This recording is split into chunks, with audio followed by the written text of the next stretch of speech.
घड़ी खम्मा। ये देखो पूरा पैसा मिल गया इंटरेस्ट के साथ।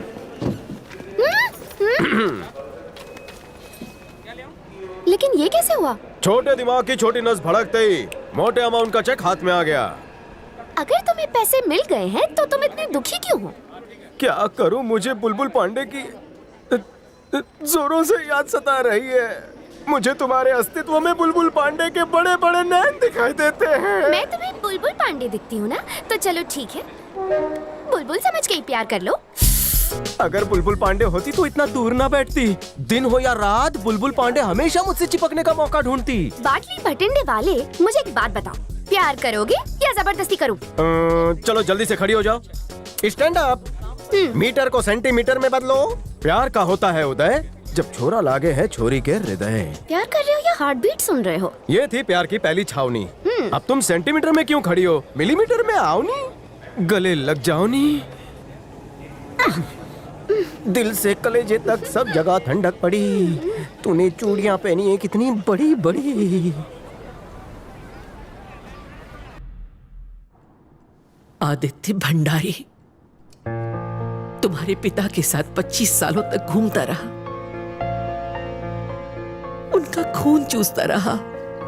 उसके बेटे रंजीत को हमने अपना बेटा माना, इंटरनेशनल ऑपरेशन का सीईओ बनाया, लेकिन कंपनी के लालच में उसने हमारे साथ गद्दारी की और हमारे परिवार को खत्म कर दिया। आखिर क्यों? उस कुर्सी के लिए मैं अपने पप्पा को और भाई को खो चुका हूँ, लेकिन अब वो कुर्सी मेरी होगी। शतरंज का खेल उस वक्त तक चलता है जब तक किसी एक राजा की मात नहीं होती। रंजीत को मरना होगा क्योंकि इस खेल का राजा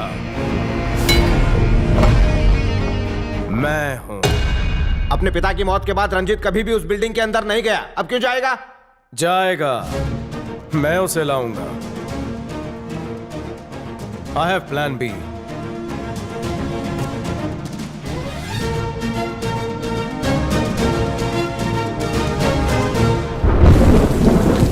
सर, ये बॉडीज अब सड़ने लगी। 3 दिन हो गए एक्सीडेंट हुए, लेकिन इन्हें क्लेम करने अब तक कोई नहीं आया। ये एक्सीडेंट में नहीं मारे गए रवि, ये मर्डर को एक्सीडेंट दिखाने की कोशिश है।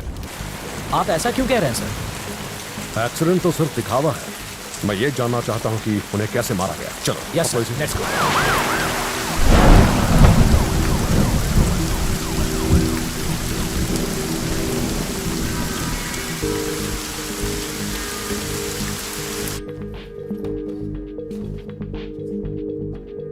ये कॉन्फिडेंशियल है। आप बोलिए। ये मेरा सेक्रेटरी है, यही रुकेगा। आपके हस्बैंड का केस लगभग सॉल्व हो चुका है। यह साफ साफ सुसाइड का केस है। उसके पीछे शायद फैमिली प्रॉब्लम्स या बिजनेस प्रॉब्लम्स हो, या फिर हो सकता है आपकी वजह से उन्होंने सुसाइड किया हो। क्या?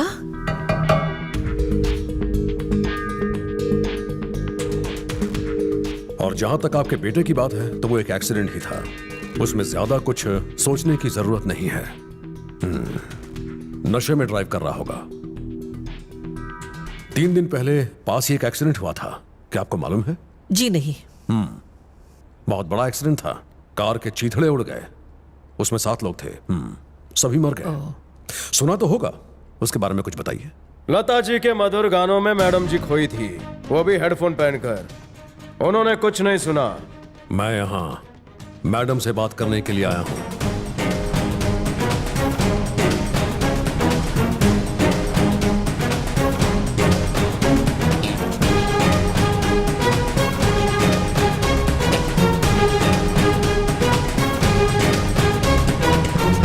मैडम ने तुम्हें बिना दाग वाली कुर्सी दी और तुम उनके ही चरित्र पर दाग लगा रहे हो। तुम्हें पता भी है तुम किससे बात कर रहे हो?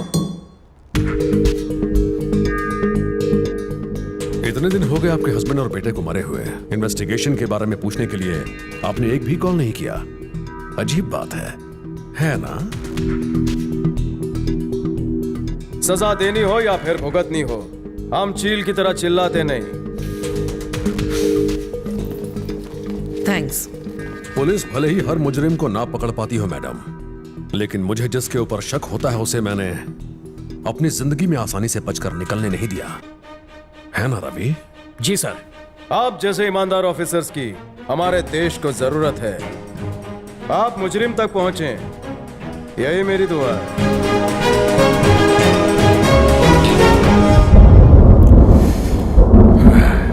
शीला, अंदर कॉफी भेजो। आपने मुझे रोक लिया सर, वरना उस बदतमीज को ऐसा मजा चखाता कि वो याद रखता।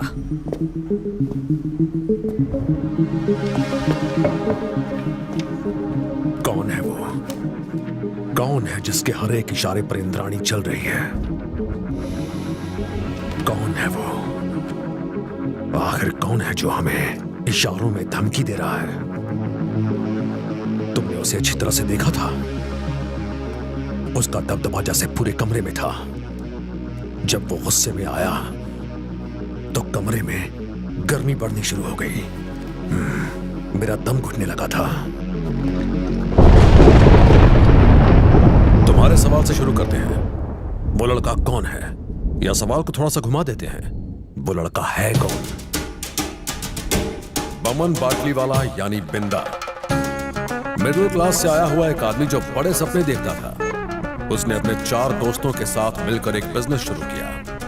उसने लेट 70s के उस वक्त में सबसे प्रॉफिटेबल फार्मा बिजनेस की शुरुआत की। उस वक्त अफ्रीकन कंट्रीज में टीबी वैक्सीन की बहुत ज्यादा डिमांड थी। उसने 40 लाख में वैक्सीन का पेटेंट खरीद लिया और सस्ते इलाके में फैक्ट्री के लिए कौड़ियों के मोल जमीन भी खरीद ली। लेकिन वहां के एमएलए ने धमकी देकर उससे पैसे निकलवाने की कोशिश की।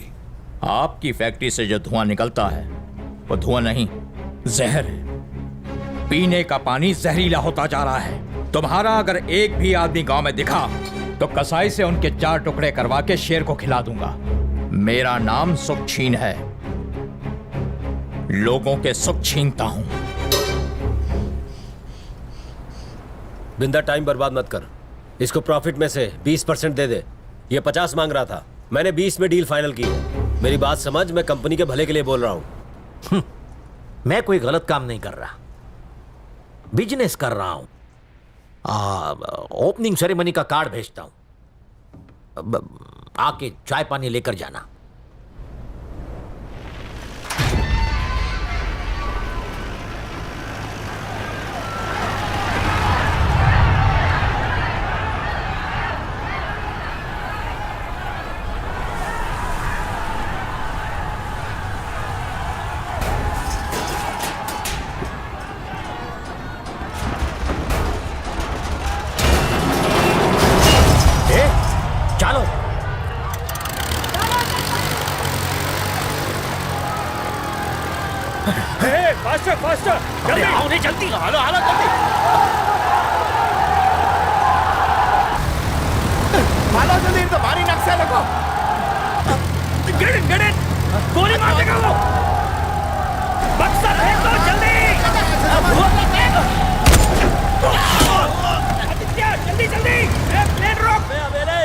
जब मैंने बोल दिया था कि 20% तुझे दिलाऊंगा तो सबको लेके क्यों आ गया? उसमें आधा हिस्सा मेरा भी तो था।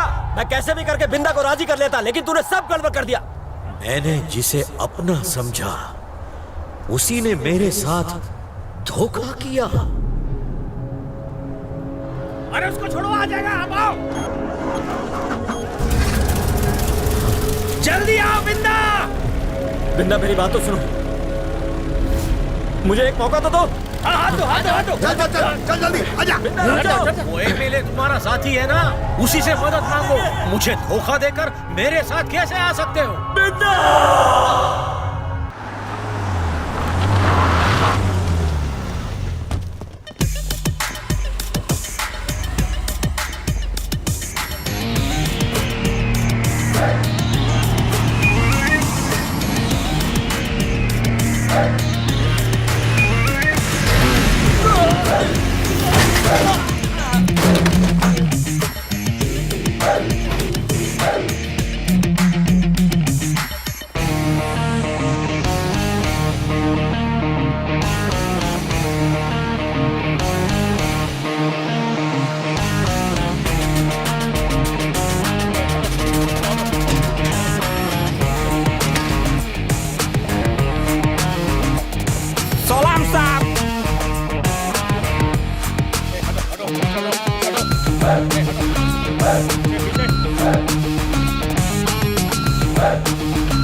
ना कोंडा सीईओ मैं बनूंगा। या तो मैं बनूंगा सीईओ।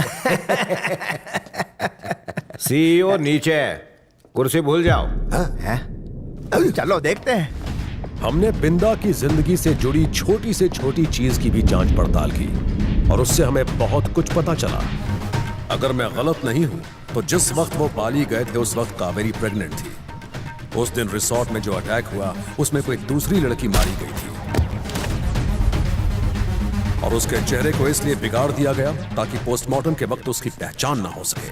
बिंदा ने इस चीज का फायदा उठाया और सबको कन्विंस कर दिया कि ये कावेरी ही है। जिस आदमी ने 5 सालों में 5,000 करोड़ का एम्पायर खड़ा किया हो उसके लिए यह सब बाएं हाथ का काम था। लेकिन बिंदा जैसा बड़ा आदमी अपनी पत्नी के ऊपर किए गए मर्डर अटेम्प्ट को इतनी आसानी से नजरअंदाज नहीं कर सकता था। इसकी वजह से उसने सबके ऊपर अपना भरोसा खो दिया और वो अपनी वाइफ की सुरक्षा के लिए बहुत फिक्रमंद हो गया। उसने उसे राजी किया कि वो किसी और जगह जाकर डिलीवरी करे। ये बहुत मुश्किल फैसला था। उसके कुछ दिनों बाद वो बच्चे को जन्म देते हुए मर गई, वरना हम पता कर ही लेते कि वो कहां है। लोग दूसरों के पैसों पर बुरी नजर क्यों लगाए रहते हैं? मैं फैक्ट्री लगा रहा था और मेरा अपना दोस्त मेरी पीठ पीछे मुझे धोखा दे रहा था। जैसे जैसे मेरा बिजनेस बढ़ता गया, मेरे आसपास के लोग मुझे और मेरे परिवार को मारने की कोशिश करते रहे। अब्बा जी, आप इसे ऐसे बड़ा करोगे कि इसके मन में पैसे के लिए बिल्कुल लालच ना हो, कभी ना हो। जब ये बड़ा हो तो पैसों को सिर्फ रंगीन कागज समझे। मैं इसे अपनी सारी जायदाद दूंगा।